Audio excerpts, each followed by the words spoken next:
भाई बहनों, आज की रोटी की हर सदस्य व्यक्ति मधुर नावाचे सप्रेम नमस्कार।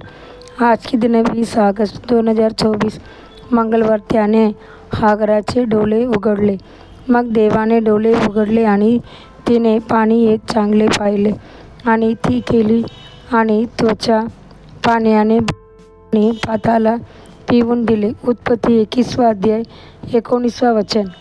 ओल्ड टेस्टमेंटमध्ये कुठेही आम्ही वाचतो की प्रभू उघडतो आंधळे डोळे। नवीन करारात आंधळ्याचे डोळे उघडून प्रभू येशू ख्रिस्त यांचे कोणीही वाचतो। परमेश्वर आगे उघडले मनाची दृष्टी आणि बऱ्याच लोकांना आत्मिक दृष्टी। त्याने आदाम आणि हवा यांचे डोळे उघडले। दुसरे म्हणजे त्याने हागाराचे डोळे उघडले आणि तिने पाणी एक चांगले आणि तिच्या मुलांची दगाण तिच्या मधुर पाण्याने संतुष्ट करा। त्याचप्रमाणे आज जर तुमचे डोळे उघडले असतील तर तुम्ही तुमच्यासाठी तयार केलेले मोठे आशीर्वाद आणि पवारे दिसतील। बऱ्याच वेळा प्रभूची उपस्थिती, मदत आणि चमत्कार असलेल्या जवळची परिसरात, परंतु सगळी कळवळीचे ओझे आणि काळजी आपले हृदय गीत आपण सक्षम नाही त्या आशीर्वाद बघा। अशा परिस्थितीत बाळाच्या कडे प्रभू पर्वत जिथे आपले मदत येते होय। देव जो तुझ्या आशु पाहतो, तो प्रेम करतो, काळजी घेतो आणि विचार करतो। फिलिस्टियांची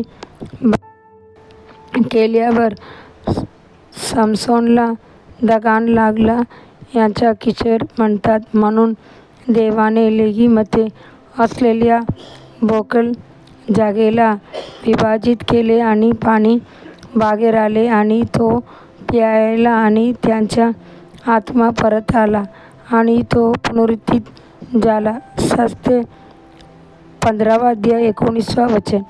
मी गोड झाडा मारा त्यांची गडू पाणी जवळ होते, पण मोसेला हे माहीत नव्हते।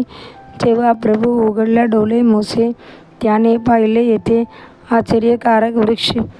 जेव्हा त्याने ते पाण्यात बुडविले, पाणी गोड केले। जेव्हा अब्राहमाने बागेर आपला मुलगा घेतला तेव्हा परमेश्वराने एका कोकराचे पालन केले।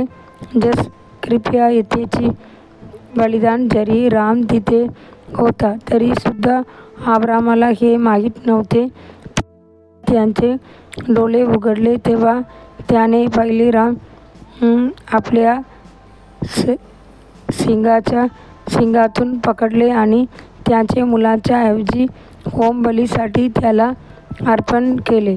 आज आपल्यासाठी एक फाउंटन उघडला आहे। आपले डोळे उघडा आणि बघा डमून येईल। जकरिया 1 वचन। त्या जखमा वागतात त्या रक्ताचे झुडूप आपल्या पापापासून दूर होते आणि आपण अनंतकाळचे मृत्यू आणि गेट्स पासून पळू शकता। आपण केवळ फवाऱ्याची नव्हे तर जीवनाची नदी देखील पाहू शकता की जीवनाचे पाणी शुद्ध नदी आहे। क्रिस्टल सारख्या स्पष्ट देवाची आणि कोकराच्या सिंहासनापासून पुढे जाणे आणि त्या नदीत तुम्हाला ज्ञानाची शब्द प्रकटीकरण देणगीचा शब्द मिळेल। ते आपल्याला देईल आत्मिक भेटवस्तू आणि शक्ती। 1 कोरिंथियर 12 अध्याय 8 ते 10 वचन। देवाचे मुले या भेटवस्तू आपल्या आत्मिक डोळे म्हणून लपलेले गोष्टी उघड। पुढील ध्यानासाठी वचन। मला कॉल करा आणि मी तुम्हाला उत्तर देईन आणि तुम्हाला महान व शक्तिशाली गोष्टी दाखवीन आहे जे तुम्हाला ठाऊक नाही। यिर्मया 33 अध्याय 3 वचन। दिवसासाठी बायबल वचन सकाळी स्तोत्र 105 आणि 106 अध्याय। संध्याकाळी 1 कोरिंथियर 3 अध्याय। धन्यवाद।